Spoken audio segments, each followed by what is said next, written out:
Hi everyone, Anthony Fantano here, the internet's busiest music nerd, and it is time for a review of the new Cage the Elephant album, Social Cues. This is the latest full-length LP from Cage the Elephant, a rock band that has had a pretty interesting trajectory over the years, somehow transitioning from making very boilerplate, radio-friendly garage rock and alternative rock to releasing one of the noisiest, trippiest, and most well-produced rock records of 2013, Mellophobia. But the further away we get from that album, the more I fear that it may have been some kind of flash in the pan, I don't know, because the band's next record a couple years later was already a very obvious drop in quality. Stylistically, it seemed like it was hanging very much in the same indie alternative garage stomping grounds, but with diminishing returns, as this record really had a total lack of novelty, of memorable songwriting. So with Social Cues over here, I was really hoping for some kind of redemption, an improvement. However, I wasn't very enticed by the teaser tracks on this record, to be completely honest. I didn't find them very catchy at all, and they failed to, in my opinion, forecast any new exciting sound or direction for the band. The song Night Runner touts a surprise feature from none other than Beck, but his vocal performance on the track is kind of awkward and leaves a lot to be desired. Plus, the instrumental is a very middle-of-the-road, uninspired, garagey twist on dub reggae that I don't really get a lot out of. But I was kind of wrong going into this record assuming that the band wouldn't have a new or a cohesive idea or theme in mind for Social Cues, because in comparison with everything Cage the Elephant has done up until this point, this album is definitely their moodiest. I won't go as far as to say this record is dark, even if a bulk of the material seems very directly inspired by dark times experienced by band member Matt Schultz, who suffered the loss of a few friends and also his marriage over the course of the creation of this album. Still, many of the tracks on this thing don't really come off all that tortured or bleak. Sure, there's a vague sense of dreariness throughout the album. I guess there are some dark intentions on this record, but for the most part, in my view, I don't really see them as having all that much teeth. And that's kind of the issue I have with Social Cues generally. As dramatic as some of these tracks try to come off, it doesn't really feel like it goes far enough much of the time. The instrumentation is too agreeable, the performances are too tame. Again, given what has inspired a lot of the material on this record, there is a severe lack of trauma or danger or thrills coming out of the vocals here. Even as the band kicks this record off, singing about being born on the wrong side of the tracks. I mean, the edge is there, but it's kind of a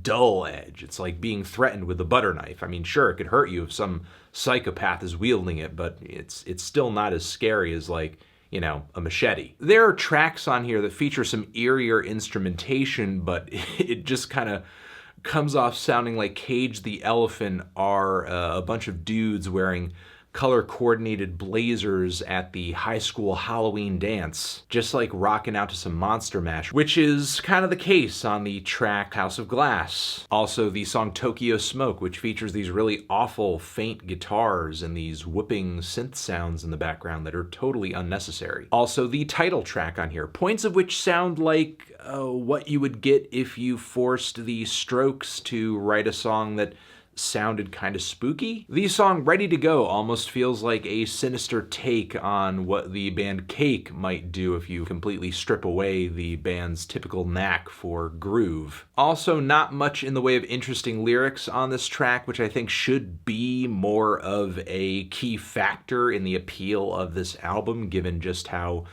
dreary the record tries to be. You can only hope for lyrics that bring the sadness and the emotional intensity of this album home, so the listener can kind of relate to it, feel the impact of that. But instead we get lyrics like, it's an illusion, this admiration, mutilation, my isolation, it's an illusion, this admiration, my mutilation, my isolation, my isolation, my isolation, it's an illusion. The illusion being really like an illusion of substance. And not just the lyrics falter on this record, but again, also the vocals, as I mentioned earlier, which in some instances on here just really fail to sell these tracks. Like on the spotlit Love's the Only Way, which clears out a lot of space. You would hope in this context the vocals would really come out and kill it. I know Cage the Elephant doesn't, typically feature super flashy vocals or anything like that, but you should at least get an emotional performance on this cut, no? Instrumentally, it's easily one of the most dramatic tracks on the LP, and I think a pained or a harrowing vocal performance is kind of needed here. Here, the vocals don't really appeal, neither do they on the deadpan verses of War Is Over, which features these sickening hooks where the band really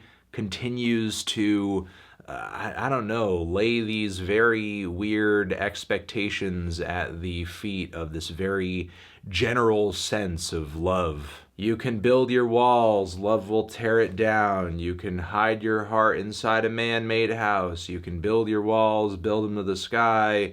One day you'll find love was on both sides. The war is over. I mean, it's a cute aspirational sentiment, but ultimately it doesn't communicate all that much. I was really left hanging on this record. Granted, I didn't go into it with super high hopes, as the teaser material, again, just felt very bland and average to me. And Cage the Elephant have definitely evolved past, at this point, the meat and potatoes, pop-centric garage rock that put them on the map in the first place. But in a lot of ways, I feel like things have come full circle for the band in that they're working with a new sound now, but what they're delivering is honestly almost as boilerplate. Now it's just kind of moody, shimmery, vaguely psychedelic pop rock that kind of reminds me of like the last Black Keys record. How bland and boring and uninspired and basically ineffective that album was. Sure, there are some very cool and chilly atmospheres on this thing, some warm bass lines and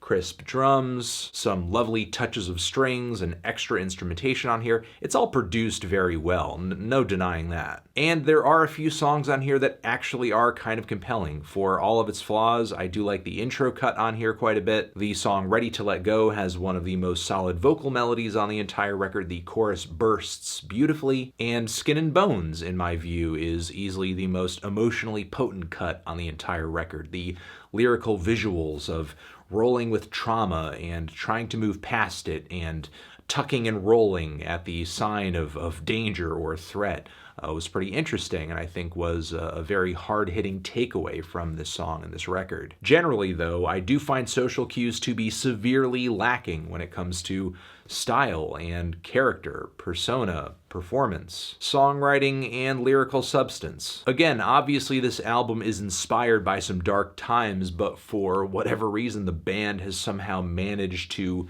shield the listener from any and all of that trauma. On the surface, this record sounds very dark, but it has little to no emotional impact, as it seems like the goal at the end of the day was still to write a very breezy, easy to put on rock record that you don't really need to think that intently about. I think there will be quite a few Cage fans attracted to this LP given its backstory, given its kind of cohesive direction and mood, but beyond those surface level elements, I didn't really find much that was appealing or stunning about this record. I'm feeling a light to decent 5 on this thing. Transition, have you given this album a listen? Did you love it? Did you hate it? What would you rate it? You're the best, you're the best. What should I review next? Hit the like if you like, please subscribe and please don't cry. Hit the bell as well. Over here next to my head is another video for you to check out.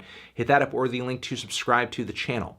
Anthony Fantano, Cage the Elephant, forever.